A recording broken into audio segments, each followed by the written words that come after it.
In the year 1187, the armies of the Crusader kingdoms marched across the burning plains of the Holy Land to face their greatest enemy.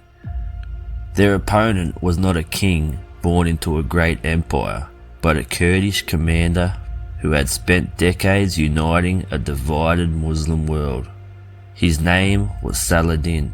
He would destroy the Crusader army at the Battle of Hattin, capture the city of Jerusalem, and become one of the few leaders in history who earned the respect of both his allies and his enemies.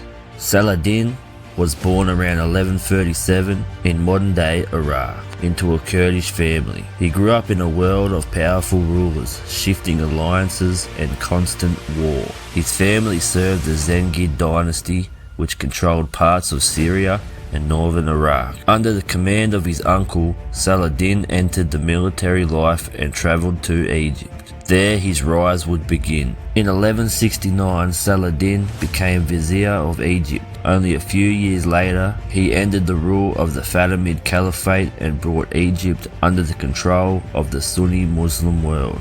He founded what would become the Ayyubid dynasty and began building his power.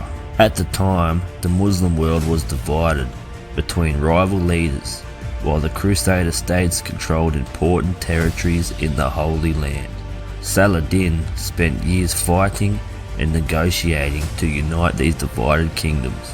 His goal was clear: take back Jerusalem.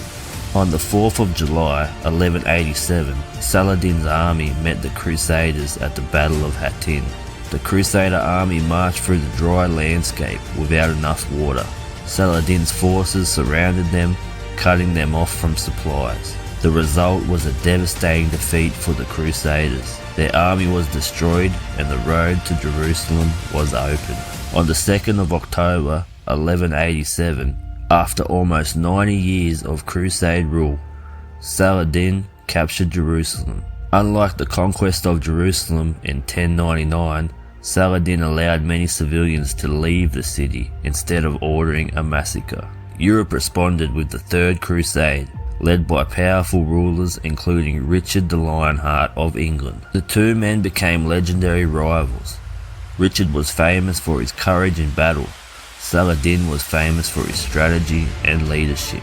Their rivalry became one of history's most famous examples of enemies respecting each other. Saladin died in 1193 in Damascus. Despite ruling a vast empire, he left behind little personal wealth. What he left behind was something far greater, a legacy.